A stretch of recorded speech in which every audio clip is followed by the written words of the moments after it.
Esos son los peligros. Ahora, ¿a qué llamamos desastres? ¿No? Vamos a entenderlo y nuestro marco normativo nos indica que es así, que un desastre va a ser cuando se presenta la irrupción severa del funcionamiento de una comunidad causada por el suceso de uno de estos peligros naturales o de estos fenómenos naturales, ¿no?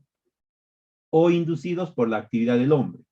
¿Qué quiere decir esto? Que se va a considerar recién como desastre cuando un evento natural, un fenómeno natural, una inundación, una sequía, un terremoto, qué sé yo, ha generado la interrupción severa del funcionamiento de la comunidad.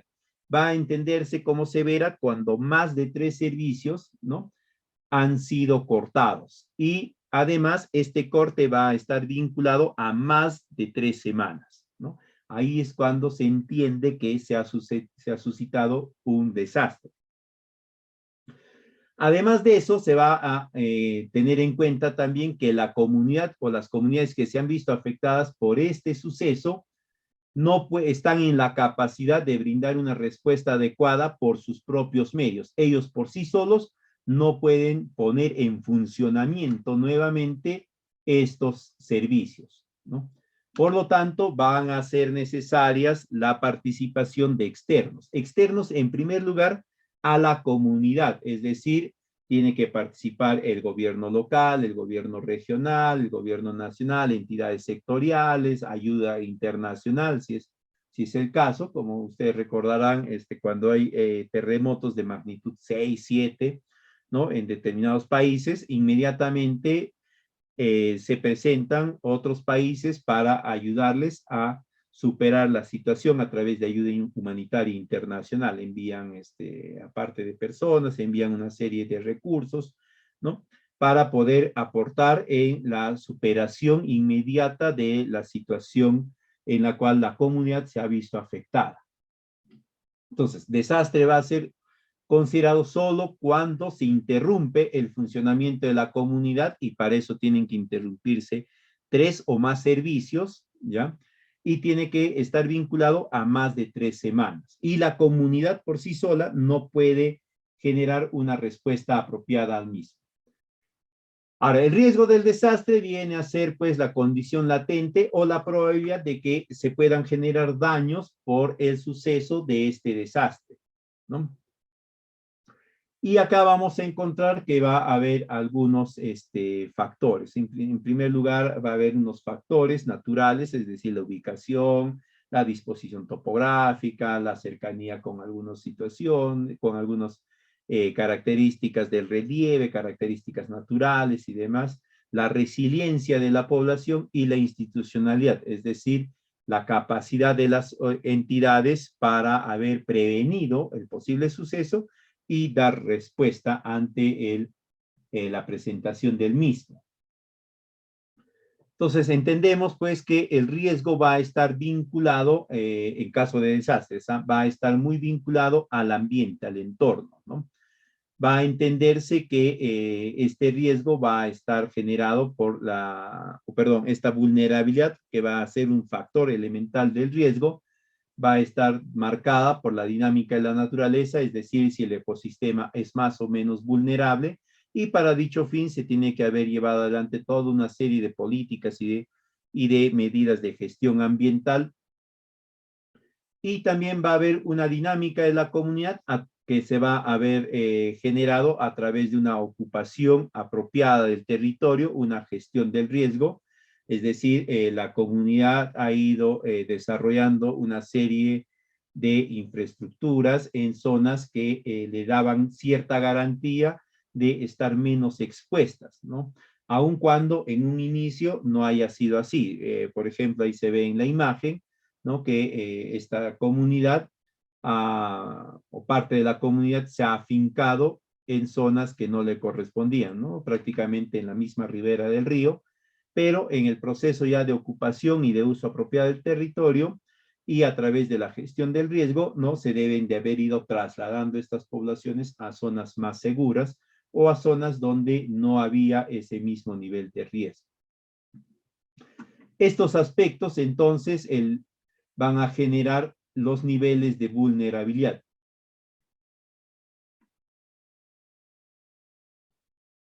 Entonces, cuando se habla de la gestión de riesgo de desastres, naturales o no, se está hablando en primera instancia de la estimación del riesgo, ¿no? Es decir, identificar el peligro y luego de eso identificar cuáles son las probabilidades del mismo.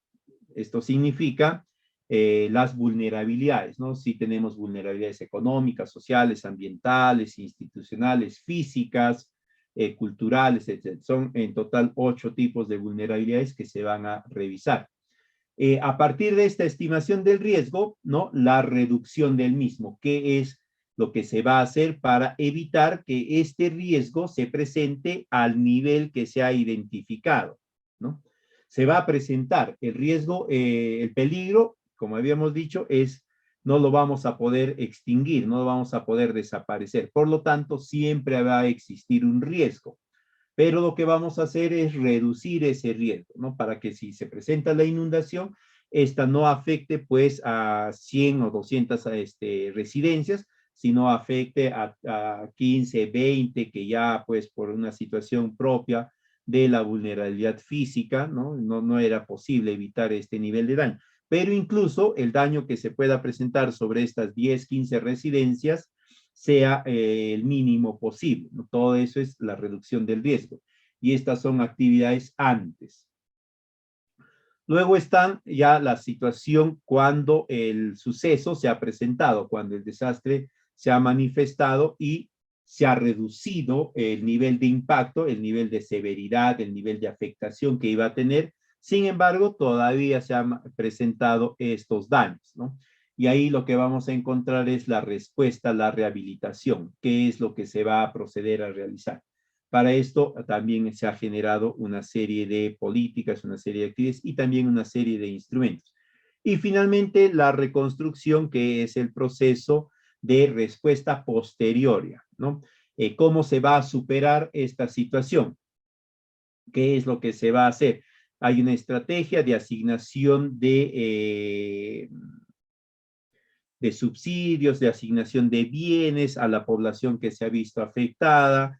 Hay una respuesta para la reposición de los servicios. Cuando hablamos de reposición de servicios, por si acaso no estamos hablando de la reposición del servicio de energía eléctrica, del servicio de agua potable, sino del servicio de saneamiento, del servicio de educación, del servicio de salud, porque estos se van a haber visto afectados. ¿En qué sentido? El fenómeno va a haber afectado a la infraestructura del servicio de salud, afectó a la posta, al hospital, qué sé yo, ¿no? Y también ha afectado al equipamiento que tenían dentro del mismo. Y obviamente puede haber afectado también al personal encargado de brindar ese servicio. Entonces, en esta etapa de reconstrucción, lo que se va a buscar es reponer ese servicio, ¿no? Si es posible, rehabilitar la posta, volverla a poner operativa. Si no se puede, generar todo un estudio, todo un trabajo de inversión pública nuevamente para volver a generar esa infraestructura en el mismo lugar o en otro que se haya indicado, que se haya identificado como menos expuesto nuevamente a este riesgo. Entonces, acá empieza ya también un ciclo o una acción cíclica. Porque en esta reconstrucción se va a estimar los riesgos y se va a proceder a generar o a implementar acciones para la reducción del riesgo. ¿Cómo se va a desarrollar esta gestión del riesgo? Anteriormente, ¿no? Antes de la ley 29664, se tenía pues una gestión del riesgo o una gestión del desastre más reactiva, ¿no? Cuando se presentaba nada más, es decir, se generaba una serie de propuestas, una serie de lineamientos, asignaciones presupuestales orientadas a responder si el desastre se presentaba. Sin embargo, eso ha cambiado, ¿no? Actualmente lo que se tiene ya no es una gestión del desastre, es decir, ahora algo reactivo, sino tenemos una gestión del riesgo. Esto quiere decir que hay algo preventivo hay algo reactivo y hay algo correctivo. Y esto es cíclico, ¿no?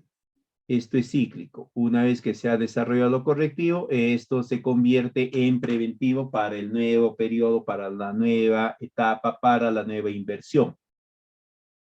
Con esto entonces ya no se busca únicamente reaccionar cuando se ha generado el suceso, el fenómeno, sino haber desarrollado una serie de actividades que van a prevenir el nivel de daños que se ha contemplado, que se ha previsto, pero además va a incorporar también una serie de acciones para reaccionar ante el riesgo, porque sabemos que el desastre sí o sí se va a presentar, y además hay una serie de lineamientos de orden correctivo, ¿no? ¿Qué es lo que no debemos volver a hacer y qué es lo que ahora sí debemos de hacer, ¿no?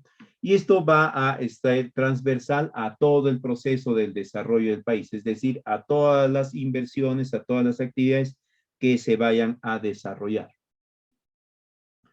Entonces, la gestión de desastres va a ser un conjunto organizado, sistematizado, y también planificado de conocimientos, medidas, acciones y procedimientos para el uso apropiado, el uso eficiente y racional de los recursos, tanto humanos como materiales, orientados a una planificación con la finalidad de evitar o reducir los efectos de estos desastres.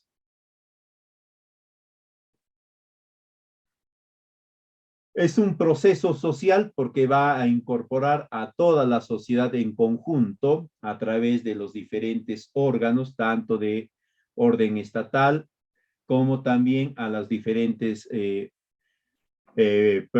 a la población civil, tanto organizada como no, y a toda la inversión privada, ¿no? Con la finalidad de reducir, eliminar, controlar permanentemente los riesgos que cada comunidad va a estar expuesta a sufrir. Esto quiere decir que se va a orientar el conjunto de esfuerzos a nivel individualizado de cada comunidad, pero como también va a ser llevado adelante toda esta gestión de riesgos por los entes de gobiernos locales, gobiernos regionales, entidades sectoriales y gobierno nacional, estos están obligados a a integrarlos, a complementar cada una de estas propuestas, ¿no?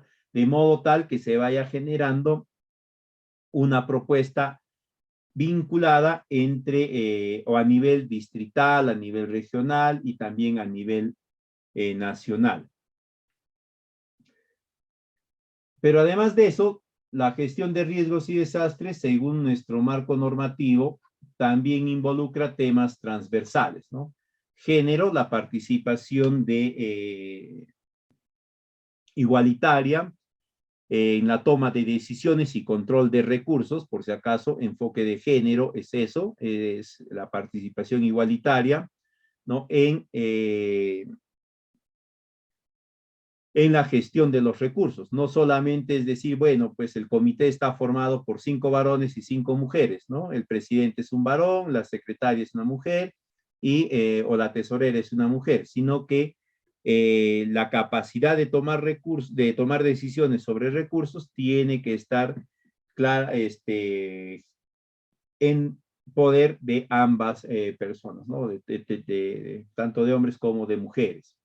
Igualmente, temas transversales como derechos y medio ambiente, es decir, que las acciones que se puedan plantear no deben generar afectación ni al entorno ambiental, a los factores ambientales, llámese agua, suelo, aire, planta y flora, o a la salud poblacional.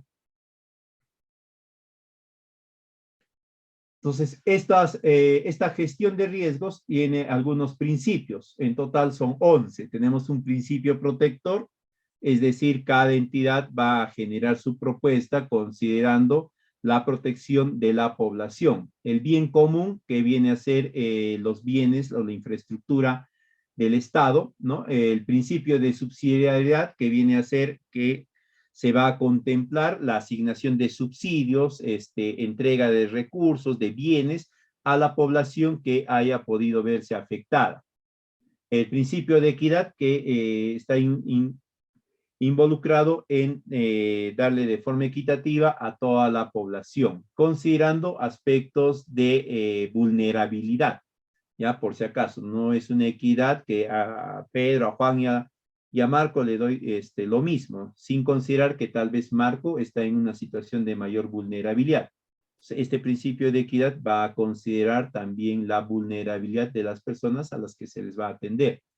El principio de eficiencia está orientado a optimizar la gestión de los recursos que se van a trasladar o con los que se va a hacer frente.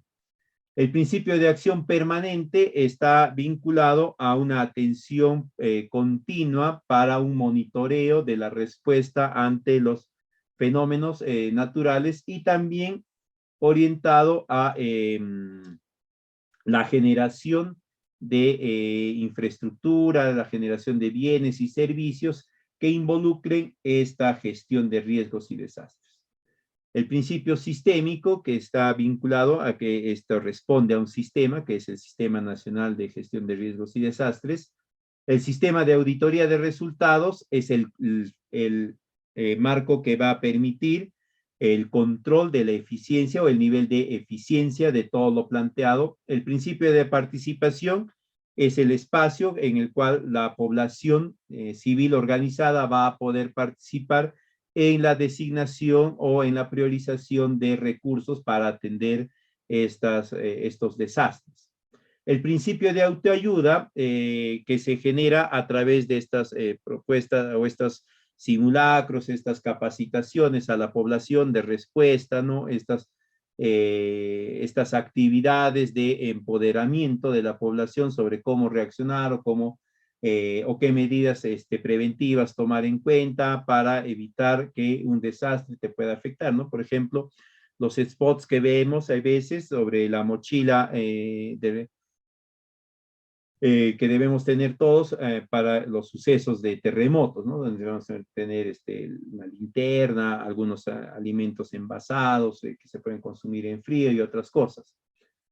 Y finalmente, el principio de gradualidad, es decir, cómo se va a ir respondiendo ante estos sucesos.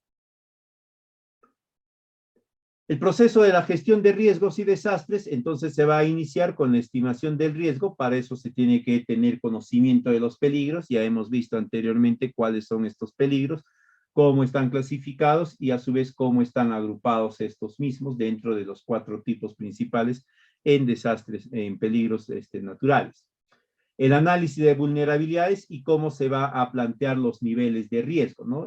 Como les mencionaba anteriormente, tenemos hasta 8 tipos de vulnerabilidades. De esas, al menos 4 se deben de considerar en todo tipo de instrumento de gestión de riesgos. De las 8 que hay, mínimamente 4 se deben de considerar y cuando veamos estas vulnerabilidades, les voy a indicar cuáles son esas 4 básicas que sí o sí tienen que estar presentes en todos los estudios de riesgos de desastres naturales. Luego, el planteamiento de las medidas de prevención del riesgo, ¿no? Que deben ser generadas en todo momento, por todas las entidades, todas las intervenciones que se puedan generar. Las acciones orientadas a la reducción del riesgo y finalmente aquellas para la reconstrucción.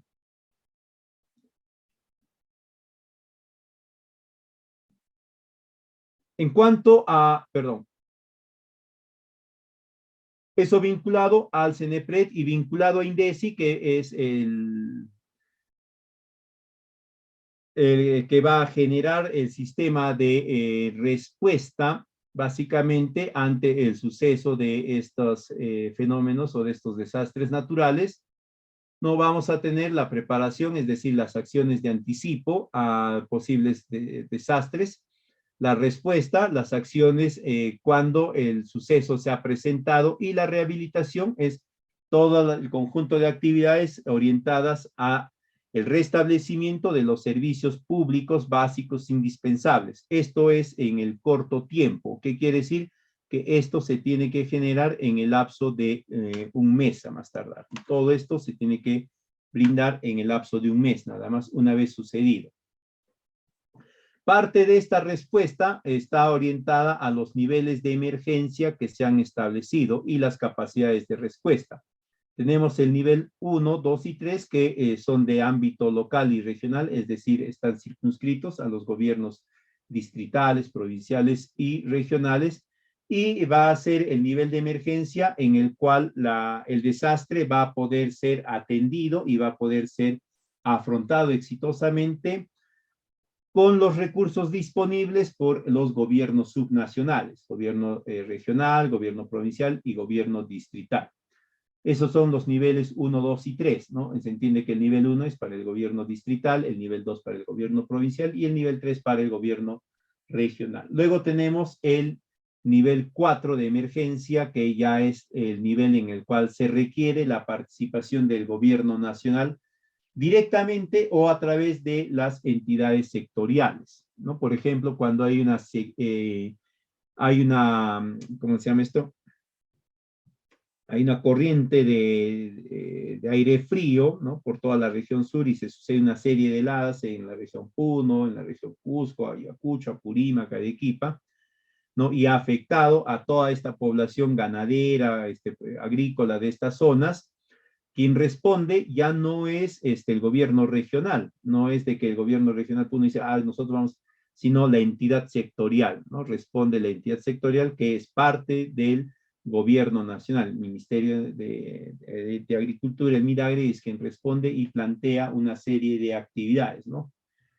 Ese es el nivel 4, cuando el nivel de impacto supera la capacidad de respuesta de los gobiernos los subnacionales y tiene que ser necesaria la intervención del gobierno nacional para que pueda asignar una serie de recursos a fin de hacer frente al desastre y poder plantear medidas de recuperación o de rehabilitación. Y por último tenemos el nivel 5 de emergencia, que es el de gran magnitud, que se da cuando el desastre tiene un nivel de impacto extremadamente fuerte y ya afecta no solamente a una región, sino afecta a buena parte de la nación, de la población, y supera la capacidad de respuesta del propio país, ¿no? Esto es, por ejemplo, cuando en el año 1986 se sucedió el terremoto en México, ¿no? De grado 7, si mal no me acuerdo, 7.6, si mal no me acuerdo, donde la capacidad de respuesta del país, de México, no era suficiente para poder atender las necesidades inmediatas de la población y se tuvo que solicitar la ayuda internacional, ¿no? Para poder atender cada uno de estos niveles de emergencia, entonces se han generado los centros de operación de emergencia o los denominados también COE. Son órganos que van a estar circunscritos a cada uno de estos sistemas de emergencia, ¿no? Estos niveles de emergencia que acabamos de comentar, y que tienen un funcionamiento permanente, es decir, están operando en todo momento. No es que se activan únicamente cuando se da la emergencia, el suceso del desastre, sino que estos vienen desarrollando sus actividades de forma permanente.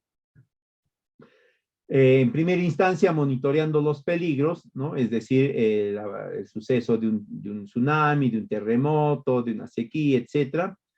Va a monitorear también cuando estos se presentan y generan el desastre, y al mismo tiempo va a administrar el intercambio de información, es decir, la generación de información, la sistematización de la misma y luego el traslado a el centro donde se genera toda la información ya documentada, sistematizada y que puede ser accesada por las diferentes entidades, diferentes personas, ¿no? Para la toma de decisiones orientadas a la gestión de los riesgos, de los desastres. En ese sentido, y atendiendo los niveles de emergencia, también estos centros de operaciones están distribuidos en determinados niveles, ¿no? Por ejemplo, para el nivel 1 tenemos el Centro de Operación de Emergencia Nacional o el COEN, y también los COES, ¿no? Son los Centros de Operación de Emergencia Sectorial. Luego tenemos el Centro de Operaciones de Emergencia Regional y el Centro de Operaciones de Emergencia Local. Este Centro de Operaciones de Emergencia Local se divide a su vez en Centro de Operaciones de Emergencia Provincial y Distrital. Pero básicamente tenemos 4 niveles de centro de operaciones. El nivel 1, que es el Centro de Operaciones Nacional, Sectorial, Regional y Local. Este se subdivide en 2. Pero en total tenemos solamente 4 niveles de centro de operaciones. El Centro de Operaciones de Emergencia Nacional está a cargo del jefe del Instituto Nacional de Defensa Civil. Es el encargado de consolidar e integrar toda la información sobre riesgos y emergencias que se van a presentar a nivel del territorio nacional. A nivel sectorial, tenemos el Centro de Operaciones de Emergencia Sectorial, que está a cargo del responsable del sector, viene a ser el ministro de cada sector. Y también este es el encargado de consolidar información de riesgos y emergencias en el contexto de su sector. En el sector energía y minas hay un centro de operaciones, en el sector salud hay otro, y en el sector transporte otro, y así, ¿no? Luego tenemos los centros de operación de emergencia regional, o COER, que está a cargo del gobernador en su condición de presidente del Comité Regional de Defensa Civil. Este es el encargado, una vez más, de integrar la información a nivel del territorio de su región.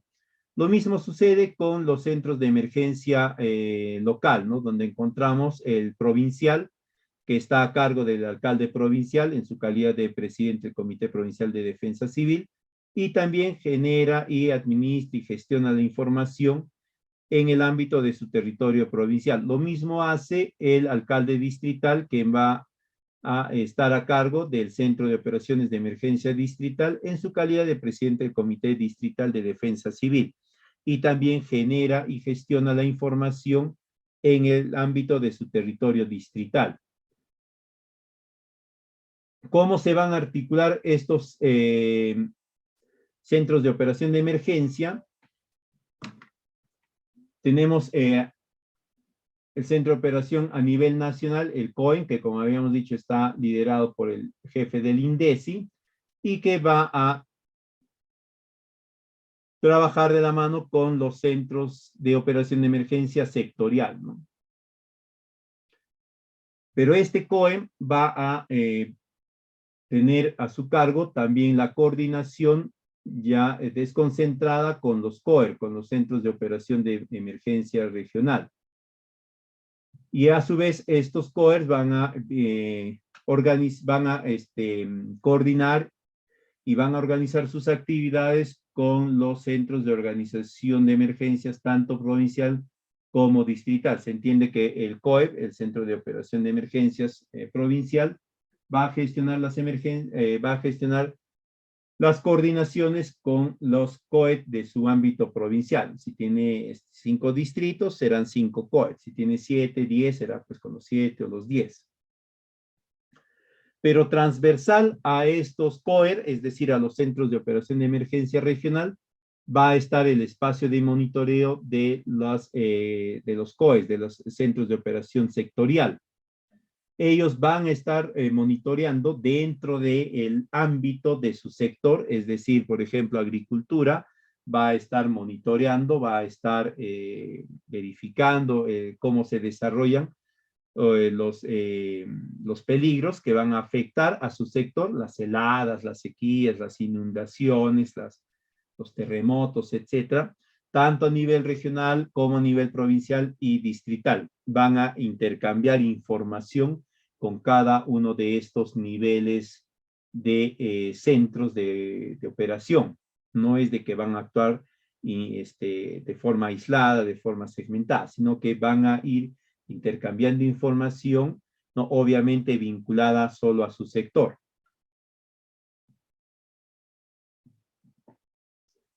¿Qué información se va a generar a nivel de estos centros?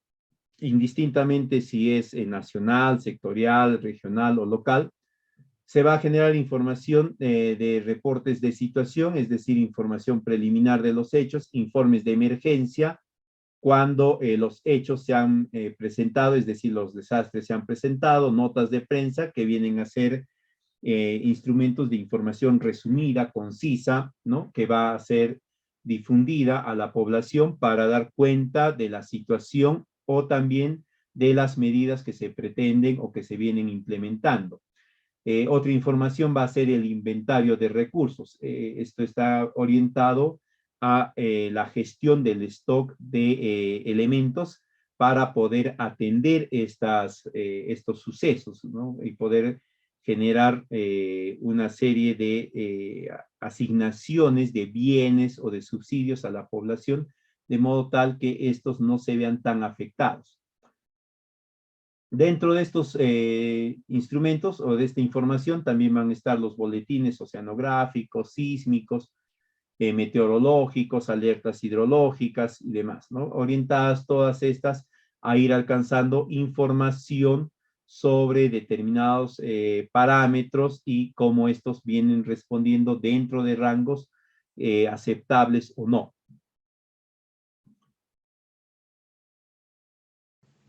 Bien, muchas gracias por ver nuestro curso. A continuación vamos a brindarte detalles para obtener tu certificado, ya sea digital o físico, acompañado también de los materiales del curso que acabas de ver.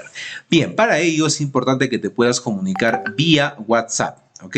Vía WhatsApp al 951-428-884 o también al 930-627-791 vía WhatsApp. Y nuestros asesores te estarán brindando toda la información correspondiente y los pasos a seguir para obtener tu certificado aquí en Perú. Y también recuerda, estamos certificando aquí en Latinoamérica también, si estás fuera de Perú, como en México, Ecuador, Colombia, Panamá, República Dominicana y otros países también puedes certificarte escribiéndonos delante de los números que estamos apreciando en pantalla con el prefijo más 51. ¿Ya? Bien, por otro lado, también mencionarte que tenemos los medios de pagos disponibles para Perú, los que estamos apreciando en pantalla, los principales bancos y aplicativos también.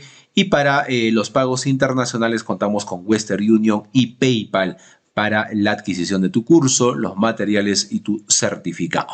Bien, sobre el certificado tienes dos opciones. Puedes obtener la certificación en la modalidad digital o también el certificado en la modalidad en físico. Recordando que el certificado digital te va a llegar a tu correo con todos los materiales en alta resolución y con el código QR también para que puedas validar en nuestro sistema tu certificado.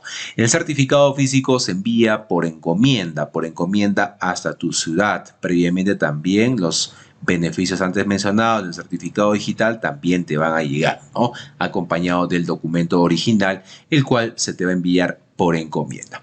Ya trabajando más de 4 años, estamos certificando a miles de profesionales aquí en Perú y también en Latinoamérica, ya en los diferentes cursos que estamos ofreciendo. Sobre el certificado físico, acotarte también que estamos haciendo los envíos a nivel nacional a todos los departamentos, válido para Perú y para todas las ciudades, a través de Cruz del Sur, a través de Olva Courier, ¿no? Los envíos se vienen realizando de manera diaria sobre el certificado físico, ¿ok? Bien, muchas gracias. Esa es la información respecto a la certificación. Ya ahí están los números una vez más para que puedas comunicarte vía WhatsApp para poder adquirir tu curso completo, los materiales también descargables y por supuesto tu certificado digital o físico. Antes de ello, invitarte a nuestra página web, ¿no? Directamente puedes ingresar en tu barra de navegación www.encap.edu.pe, todo en minúscula, todo corrido, sin espacio, para que puedas ingresar de manera correcta a nuestra página web y ver nuestro catálogo de cursos en las diferentes áreas. Ahí tienes también los convenios, de igual manera nuestros números oficiales permitidos y tenemos los cursos, diplomas y diplomas de especialización en las diferentes áreas, en las diferentes categorías: ambiental, arquitectura, construcción, contabilidad, comercio exterior, derecho, gestión pública, idiomas, ingeniería, minería, obras, pedagogía, recursos humanos, salud, seguridad y también la parte eléctrica. Ahí vas a poder encontrar todos los cursos, los temarios. Simplemente tienes que darle clic al curso de tu interés. Recuerda que tenemos un catálogo amplio de cursos con los diferentes docentes que contamos en nuestra institución. Bien, para encontrar también tu curso mucho más rápido, en la parte superior tienes un buscador. Puedes ingresar la palabra o frase del curso de tu interés y el sistema te estará dando los resultados de los diferentes cursos para que puedas seguir con la capacitación, puedas certificarte y puedas tener mejores oportunidades laborales también. Bien, entonces, gracias, ahí está toda la información respecto a la certificación. Proyectamos una vez más en pantalla nuestros números oficiales de nuestra institución en CAP, ¿no? 951-428-884 o el 930-627-791. Estamos certificando aquí en Perú y también en Latinoamérica para los otros países cercanos a Perú.